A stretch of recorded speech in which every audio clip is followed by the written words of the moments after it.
Hi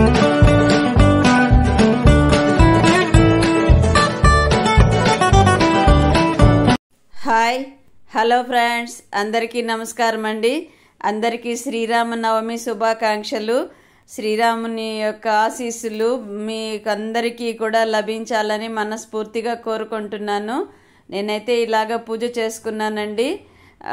కొద్దిగా పప్పు నానబెట్టాను, దాన్ని పేరు మర్చిపోయానుగా. ఇప్పుడే బెల్లం పానకం తయారు చేశాను, మిరియాల పొడి వేసి కొబ్బరికాయ కొట్టుకున్నామండి. ఆ పూజ అయితే సింపుల్గానే చేశాను. ఇక్కడైతే మొన్న పిండి ఆడించుకొని వచ్చామండి. ఆ పిండి గడ్డలు గడ్డలుగా వేసుకొని వచ్చేసారండి. అలాగుందనుకోండి, పిండి అయితే సరిగా పులవదు. అంతా కలిపి పెట్టుకోవాలండి. అదంతా లేకుండా గడ్డలు అంటే ఉండలు ఉండలుగా లేకుండా శుభ్రంగా కలిపి పెట్టుకున్నాం అనుకోండి, నీట్గా టేస్టీగా కూడా అంటే మెత్తగా వస్తాయి ఇడ్లీలు. దోశ కూడా టేస్టీగా ఉంటుంది. ఇలాగా మొత్తం కలిపి పెట్టేసుకొని ఫుల్గా ఉంది కదా, పొంగిపోతుందని 2-3 డబ్బాలకు తీసి పెడతాను. ప్రతిసారి ఇలాగే చేసి పెడతానండి నేను. కలిపి పెట్టామనుకోండి బాగా మెత్తగా పులుస్తుంది కూడా పిండి. అన్ని రకాలుగా బాగా ఉంటుందండి. ఎవరైనా సరే, కొంతమంది అయితే అలాగ తెచ్చిన బకెట్లు అలాగే పెట్టేసి మరుసటి రోజు కలుపుకుంటారు. నాకైతే అలాగ నచ్చదండి. ఇలాగే ముందు రోజే చేసేసామనుకోండి ఆ పని, మార్నింగ్ ఊరికే గరిటతో కలిపేసి బాక్సుల్లో వేసి ఫ్రిడ్జ్లో పెట్టుకోవచ్చు కదా. అలాగే ఉంచేస్తే మరుసటి రోజుకి సరిగా పులవదు, గట్టిగా ఉంటాయి ఇడ్లీలని నా అభిప్రాయం అండి. ఇదిగోండి, చెయ్యి కడుక్కొని ఇలా చేస్తానండి నేను. ఏంటి అమ్మ ఇలాగ కలుపుతున్నారు అనుకోకండి, చేతులు శుభ్రంగా కడుక్కొనే చేస్తాను. ఏ పనైనా శుభ్రత అంటే నాకు బాగా ఇష్టం అండి. ఇదిగోండి, అలా 2-3 డబ్బాలకు తీసి పెడతాను. ఇక్కడైతే ముల్లంగి సాంబారు, కాకరకాయ ఫ్రైకి రెడీ చేస్తున్నానండి. పప్పు పెడుతున్నాను. పప్పు అయితే ఒక 2-3 వెయిట్లు పోనిచ్చిన తర్వాత ఆపేసానండి. ఇప్పుడు ఆ కందిపప్పు అయితే మొన్న చెప్పాను కదా, ఒక్క వెయిట్కే ఉడికిపోయేదండి. ఇదైతే 2-3 వెయిట్లు రావాల్సి వస్తుంది. కందిపప్పు ఒక్కొక్క క్వాలిటీ ఒక్కొక్కలాగా ఉంటుందేమో.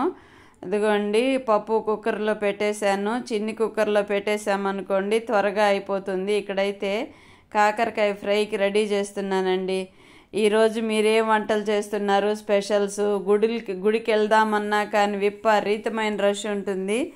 నాకైతే వెన్నెముక ప్రాబ్లంకి లైన్లో నిలబడుకోలేనండి, కళ్ళు తిరిగిపోతాయి. సపోర్ట్ లేకుండా నించోలేను. హెల్త్ ఇష్యూ చెప్తూ ఉంటాను కదా మీకు. ఇలాగ కొద్దిసేపు వంట చేయాలంటేనే ఇబ్బంది అనిపిస్తోంది ఈ మధ్య. ఇదిగోండి, కాకరకాయ ఫ్రైకి ఆయిల్ వేసాను, కొద్దిగా మినపప్పు, కొద్దిగా జీలకర్ర వేసానండి ఇందులో ఫ్రైకి.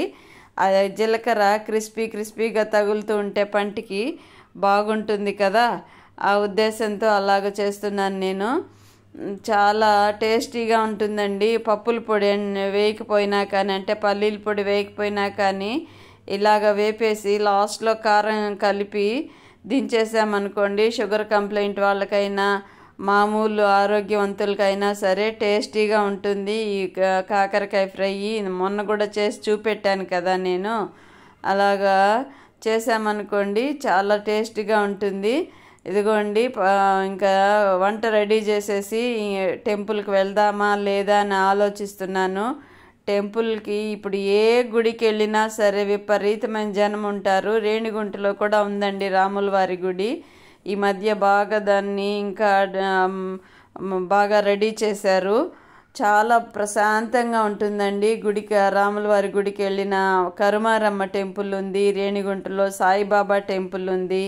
కరుమారమ్మ టెంపుల్ అనే గుడి ఆవరణలో మిగిలిన స్వామివారి గుళ్ళన్నీ ఉన్నాయండి. సుబ్రహ్మణ్య స్వామి టెంపుల్ ఆ ఆవరణలోనే ఉంటుంది. శివుని టెంపుల్, నవగ్రహాలు, వినాయకుడి టెంపుల్ ఒకే ఆవరణలో. వెళ్ళామంటే అందరినీ దర్శించుకొని రావచ్చు. కానీ జనాలు లైన్లు కట్టేసి ఉంటారండి. ఇంకా అందుకని నేను వెళ్ళలేకపోతున్నాను ఈ మధ్య.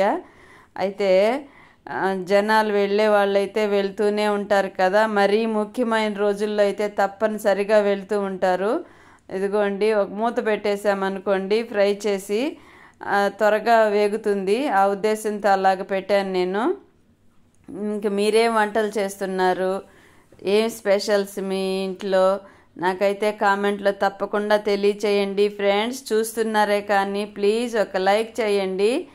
అమ్మ అంటే నేను ఇంప్రూవ్ కావడానికి నాకు కూడా స్కోప్ లభిస్తుంది కదా. ఎలా పెడుతున్నాను వీడియోలు, ఏదైనా లోపం ఉంటే చెప్తే నేను సరి చేసుకుంటాను.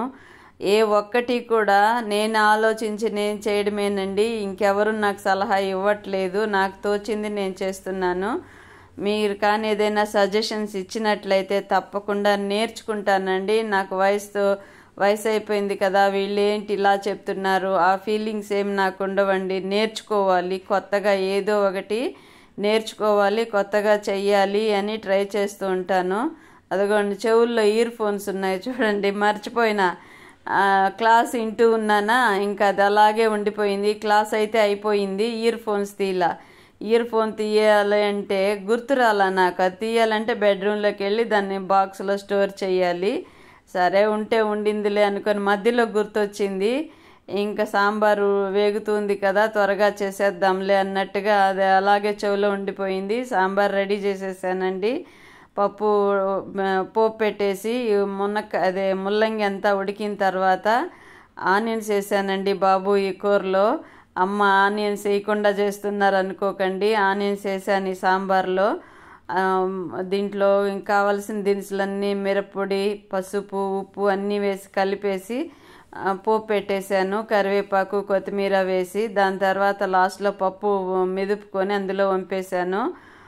కొద్దిగా చింతపండు పులుపు వేశాను, చూశారు కదా. దాని తర్వాత సాంబార్ ఒక 2-3 నిమిషాలు ఉడికిందంటే సరిపోతుందండి. చాలా టేస్ట్గా వస్తుంది. ఇంకేం వేయాల్సిన అవసరం లేదు అందులో. ఇదిగోండి ఇందులో కూడా కారం వేసి వేపేస్తున్నాను. ఇంక కాంబినేషన్ ముల్లంగి సాంబార్కి కాకరకాయ ఫ్రై రెడీ అండి. మీరేం చేశారు వంటలు? కాకరకాయలు అయితే 1/2 కిలోను 3/4 కిలోను తెచ్చారండి. మొన్న ఈ మధ్య చేశాను. దాని తర్వాత మిగిలిన కాయలు ఇప్పుడు ఈరోజు చేసేస్తున్నానండి.